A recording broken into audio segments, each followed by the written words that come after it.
নমস্কার, টেলিদুর্গার আগমনী আড্ডা 2023-এ আমি আরেকবার ফিরে এসেছি ইন্দ্রনীল। আর আজকে সঙ্গে যিনি রয়েছেন তিনি বর্তমান বাংলা টেলিভিশনের প্রথম সারির নায়কদের মধ্যে একজন অন্যতম। মহালয়া জগতে খুব প্রিয় মুখ দিব্যজ্যোতি দত্ত। নমস্কার দাদা। নমস্কার। কেমন আছো? আমি খুব ভালো আছি, তুমি বলো কেমন আছো? এই চলছে। আগামীকাল যেহেতু মহালয়া, কিভাবে কাটাবে ভেবেছো দিনটা? কি হয়, মহালয়া আসার আগে থেকে না, মানে যখনই শুনি যে এই পুজো আসছে মহালয়া, টিভিতে অ্যাড দিতে শুরু করে দেয় যে অমুক সময় এই চ্যানেলে অমুক টাইমে মহালয়া হবে। ম্যাক্সিমাম ক্ষেত্রে ভোর 5টা থেকে হয়, 6টা থেকে হয়। তো এখনো আমার নিয়মিত জেগে মহালয়া দেখা হয়, অথবা হটস্টারে দেখা হয়। ডেফিনেটলি মহালয়া একটা আলাদাই নস্টালজিক ব্যাপার, যেটা ছোটবেলা থেকে এখনো নিয়ে আসছি সঙ্গে করে। তো এটা সারা জীবন থেকে যাবে। এবং ছোটবেলায় আমাদের একটা অদ্ভুত স্মৃতি, যারা আমরা কলকাতায় বাসী তাদের একটা অদ্ভুত স্মৃতি, নস্টালজিক। এখন যখন মহালয়া হয় তখন আমার মানে গত বছরও মনে আছে, যখনই মহালয়া হয় তখন কিন্তু মনে পড়ে ছোটবেলায় আমি কিভাবে মহালয়া দেখতাম। বলে দিতাম যে আমাকে ডাকবে, কিন্তু আমাকে ডাকবে, আমাকে কিন্তু ডাকবে, মানে আমি যেন মিস না করি মহালয়াটা। তো ডেফিনেটলি এটা এখনো হয়, মানে মহালয়া মিস করা যাবে না। আমি তো মিস করি না মহালয়া। আমরা ছোটবেলা থেকে নানানভাবে মহালয়া দেখে অভ্যস্ত এবং আমরা বড় হয়েছি সেভাবে। তোমার সব থেকে বেশি প্রিয় দুর্গা কি এখনো পর্যন্ত? অ্যাকচুয়ালি কি হয়, যে কোনো মেয়ে অথবা যে কোনো মহিলা যখন ওই দেবী রূপে ক্যামেরার সামনে আসে তখন তাকে কোনো না কোনোভাবে বলা ভুল, তখন তাকে না মানে মনে হয় যে হ্যাঁ সত্যি, মানে এটা হয়ে যায়। তো লাস্ট ইয়ার আমি যখন সোনামণি দিকে দেখলাম, আমার সোনামণি দিকে খুব ভালো লেগেছিল দুর্গা হিসেবে, শ্রাবন্তীদিকে ভালো লেগেছিল, ঋতুপর্ণা সেনগুপ্তকেও ভালো লেগেছিল। আমি দেবশ্রী রায়কে দেখেছি দুর্গা হিসেবে, আমার অনেককে দেখেছি, স্বস্তিকা মুখার্জিকে দেখেছি, আরো অনেককে, ইন্দ্রাণী হালদারকে দেখেছি। ইভেন আমার দিদি প্রিয়াকেও ভালো লেগেছে দুর্গা হিসেবে। হ্যাঁ, হয়তো একটু ছোট, বাট আমার ওকে দুর্গা হিসেবে খুব ভালো লেগেছে। আমার তো পার্সোনালি ভালো লেগেছে।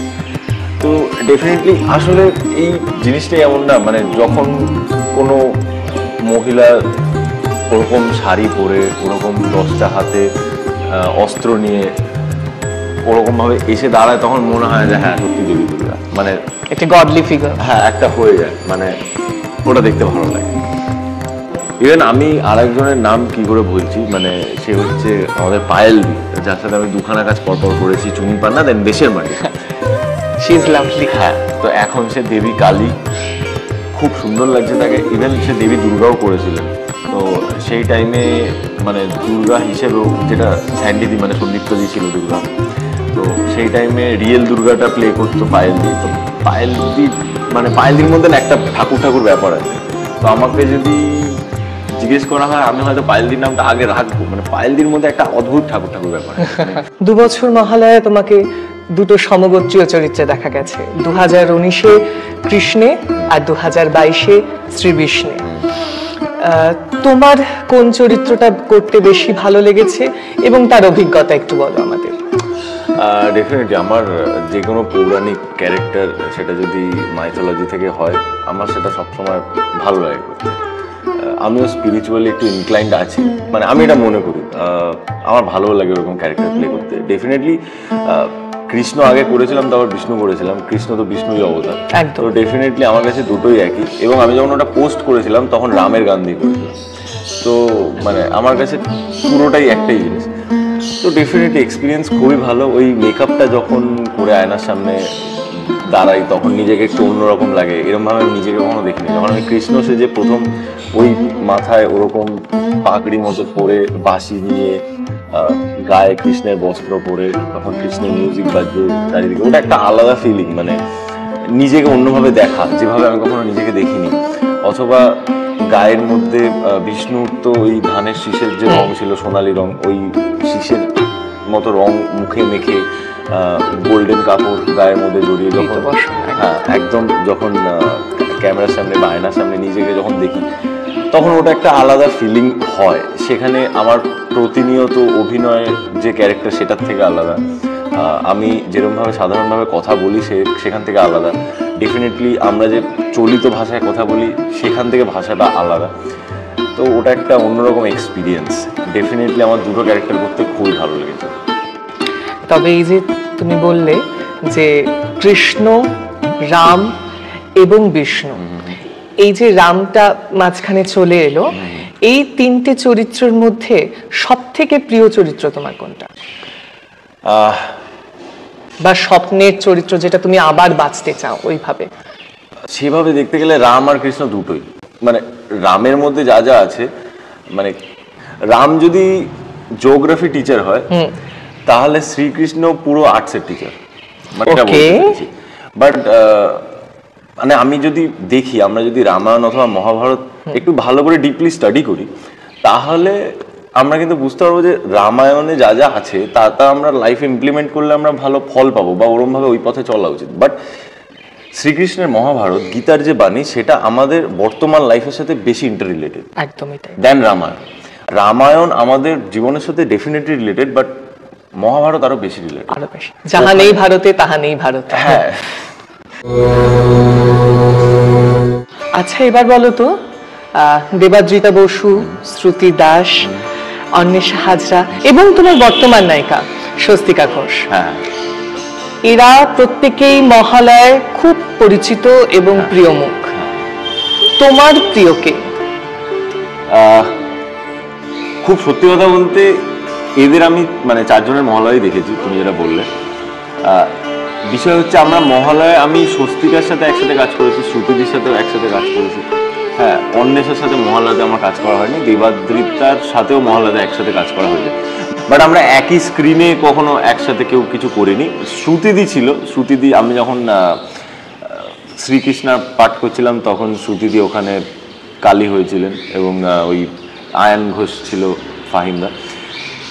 এদের চারজনকে আমি দেখেছি এবং যে দুজন কালী সেজেছিল, স্বস্তিকা দুবার কালী সেজেছিল, একবার মহালয়াতে সেজেছিল, মানে শি ওয়াজ লুকিং ফ্যান্টাস্টিক, একদম মা কালী লাগছিল। আর যখন আমাদের সিরিয়ালে কালী সেজেছিল তখনও ওকে ভালো লাগছিল। আর শ্রুতিদি যেভাবে ডান্স পারফরমেন্সটা, একটা জিনিস বলে দিই, শ্রুতিদি 2019-এ যখন আমি শ্রীকৃষ্ণ প্লে করছিলাম, শ্রুতিদি যখন ওখানে মা কালীর রূপে ওখানে একটা নাচার সিন ছিল, ওটা বিনা রিহার্সালে অত সুন্দর ডান্সটা হয়েছিল। ওরা সত্যি খুব ট্যালেন্টেড, খুব ট্যালেন্টেড। দেবাদ্রিতাকেও আমরা 2-3 বার, আই গেস 4 বার, দেবাদ্রিতাকে 4 বার মহালয়াতে দেখেছি, প্রত্যেকবার দেবী রূপে, এক একটা আলাদা আলাদা রূপে। চারজনই খুব ভালো। নানান মানুষের দৃষ্টিভঙ্গি নানান রকম, তারা নানান ভাবে ঈশ্বর দর্শন করে। তোমার দৃষ্টিভঙ্গি আমাদের একটু অন্যরকম লাগলো, আমাদের বেশ ঋদ্ধ করলো। আচ্ছা, এবারে বলি যে এই যে চরিত্রগুলোর কথা বললে তুমি, যদি ভবিষ্যতে কোনো পুরাণ ভিত্তিক গল্পে কোনো এরকম পৌরাণিক চরিত্র করার সুযোগ পাও, কোন চরিত্রে করতে তুমি বেশি স্বচ্ছন্দ বোধ করবে? ডেফিনেটলি এর মধ্যে অনেকগুলো চরিত্র আছে যেগুলো আমাকে, যে চরিত্রগুলো আমাকে খুব ইন্সপায়ার করেছে, যাদের জীবন কাহিনী আমাকে ইন্সপায়ার করেছে, জীবনে সত্যি কথা বলতে অনেক কিছু শিখিয়েছে। সেই সবকটা চরিত্রই যদি আমি পাই আমি ফুটিয়ে তুলব। তার মধ্যে থেকে শ্রীকৃষ্ণ, শ্রীরাম, মহাদেব 100% আছে, বিষ্ণু তো আছে। তো মহাদেবের থেকে একটু আগে বললাম যে how to be a man, কি করে মানে হ্যাঁ হওয়া যায়। আর রামের থেকে যদি আমরা শিখি তাহলে রামের থেকে শেখা যায় হচ্ছে অ্যাকচুয়াল লিডারশিপ আর প্রফেশনালিজম। আর শ্রীকৃষ্ণের মধ্যে সমস্ত গুণ আছে, মানে ও সমস্ত গুণ দ্বারা পরিপূর্ণ। হ্যাঁ, ভালো মিউজিশিয়ান, ক্লাইমেটোলজিস্ট, ইঞ্জিনিয়ার, হ্যাঁ, ভালো প্রেমিক, ভালো ছেলে, ভালো বন্ধু, ভালো ভাই, এবং যাদের শত্রু ছিল শত্রু হিসেবেও দাঁড়ো।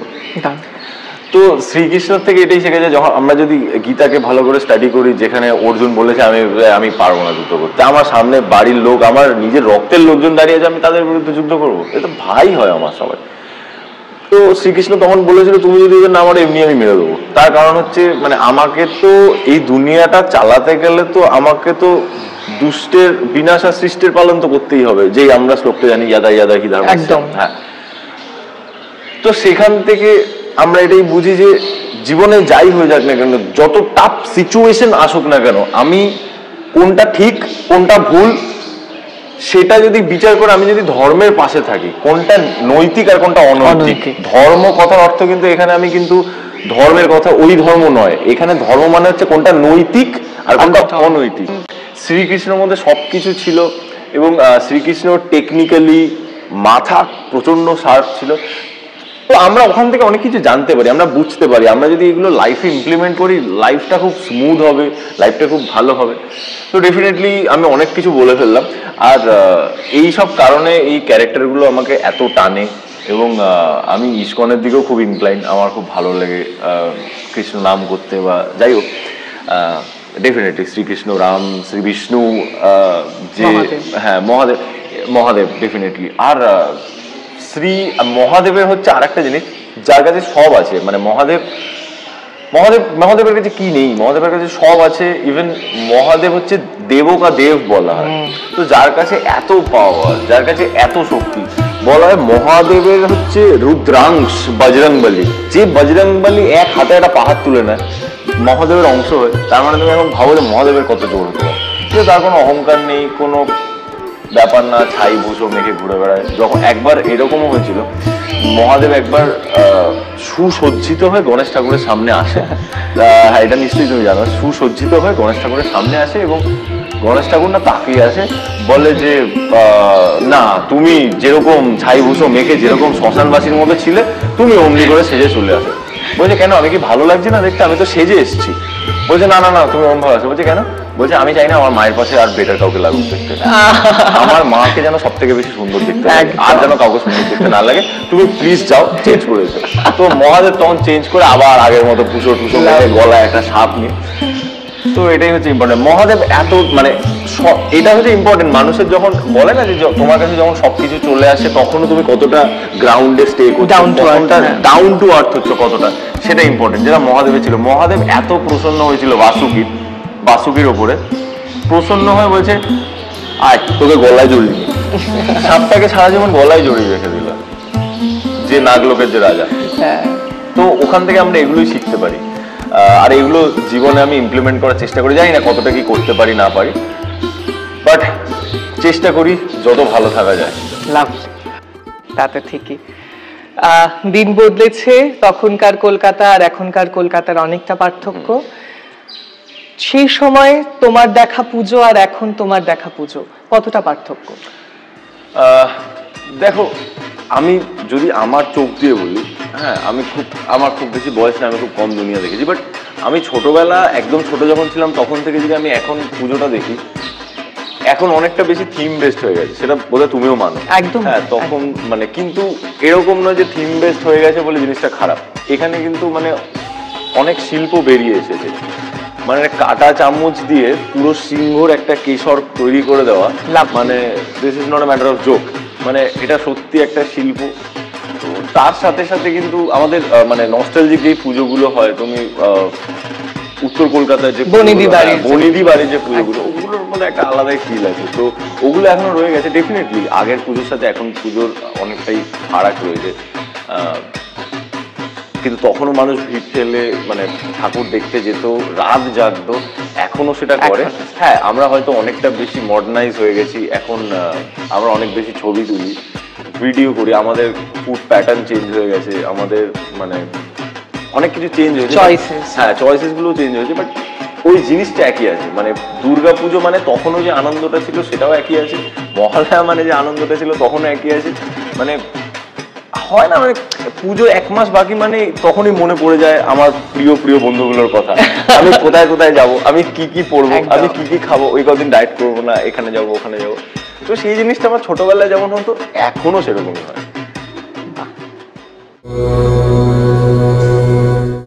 টেলিদুর্গার আগমনী আড্ডার পক্ষ থেকে এই ছোট্ট উপহারটি তোমার জন্য। থ্যাংক ইউ সো মাচ, এটা খুব সুন্দর দেখতে, খুব সুন্দর। আর দর্শকের উদ্দেশ্যে যদি কিছু বলো।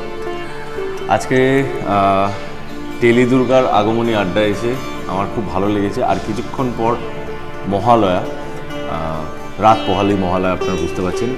আমরা প্রত্যেকে এই পুজোর জন্য অপেক্ষা করে থাকি। এটা এমন একটা সময়, যারা হয়তো বাইরে থাকে তারা এই সময় আসে এবং অনেক স্মৃতি জড়িয়ে থাকে। যারা হয়তো দেশে থাকতে পারে না, যারা খুব হোমসিক, কাজের চাপে পড়ে হয়তো তারা বাইরে যায় এবং তারা আসে। এই পুজোটা এমন একটা ছুটি আসে যেখানে পুরনো বন্ধু, যাকে হয়তো আমরা স্কুলে টাইম দিতে পারতাম, পরে হয়তো আর টাইম দিতে পারিনি, হয়তো পুজোয় তার সাথে দেখা হয়। বা এমনও অনেক সম্পর্ক আছে, এমনও অনেক বন্ধুত্ব আছে, সেই বন্ধুরা হয়তো পুজোতেই কলকাতায় আসে বা পুজোতেই ইন্ডিয়াতে আসে। তো অবশ্যই তাদের টাইম দিন পুজোতে, কারণ পুজোর একটা লম্বা ছুটি আছে। অনেকে বেড়াতে যায়, অনেকে ছুটি পায় না, অনেকে চুটিয়ে খাওয়া দাওয়া করে, অনেকে সারা বছর ডায়েট করে, পুজোতে চুটিয়ে খাওয়া দাওয়া করে। ডেফিনেটলি করাই উচিত, খাওয়া উচিত, কারণ আমাদের এটা একটা শ্রেষ্ঠ উৎসব দুর্গা পুজো। এবং ভাগ্যিস আমি বাঙালি হয়েছি, ভাগ্যিস আমি কলকাতায় জন্মেছি, ভাগ্যিস আমি বাঙালি হয়েছি, যার জন্য আমি দুর্গাপুজোটাকে এত এনজয় করতে পারি। নাহলে তো আমি বুঝতে পারতাম না। আমি যদি বিদেশে বাইরে যদি কোথাও জন্মাতাম হয়তো বুঝতেই পারতাম না। তো আমি আজকে খুবই হ্যাপি। আমারও খুব উত্তেজনা হচ্ছে ভেতরে, কারণ কালকে মহালয়া, আর দুদিন পর পুজোর ছুটি পড়বে, ঘুরবো, বেড়াবো, ফ্যামিলিকে টাইম দেবো, বন্ধু বান্ধবরা আসবে, আত্মীয় স্বজনরা আসবে, খুব সব মিলিয়ে খুবই মজা। তো ডেফিনেটলি আপনারা ভালো থাকুন, পুজোয় খুব আনন্দ করুন, তবে হ্যাঁ অবশ্যই সাবধানে। এবং আমাদের সবসময় একটা জিনিস মাথায় রাখতে হবে যে আমরা চুটিয়ে আনন্দ করব, চুটিয়ে মজা করব, বাট আমাদের কারণে যেন কারোর কোনো ক্ষতি না হয়, দ্যাটস ইট। বাট আমরা জানি আপনারা প্রত্যেকেই সচেতন এবং প্রত্যেকে আনন্দ করবেন, চুটিয়ে আনন্দ করুন। এবং মা দুর্গার কাছে আমি প্রার্থনা করি আমরা প্রত্যেকে যেন ভালো থাকি, আমাদের প্রত্যেকের যেন মনোকামনা পূর্ণ হয় এবং আমাদের প্রত্যেকের পথে যেন সমস্ত বাধা আমরা পেরিয়ে যেতে পারি। মা দুর্গাকে আমি বলবো না বাধাগুলো তুলে নাও, তার কারণ হচ্ছে বাধাগুলো যদি তুলে নেয় তাহলে আমরা শিখতে পারবো। কাজেই বাধাগুলো যেন আমরা উত্তীর্ণ হই, আমাদের যেন মা পথ দেখান, মা যেন আমাদের শক্তি দেন, আমরা যেন লড়াই করতে পারি। লড়াই না করলে আমরা শক্তিশালী হব না। তো সেটাই হচ্ছে ব্যাপার। Happy puja, love you all, আমাদের পাশে থাকুন।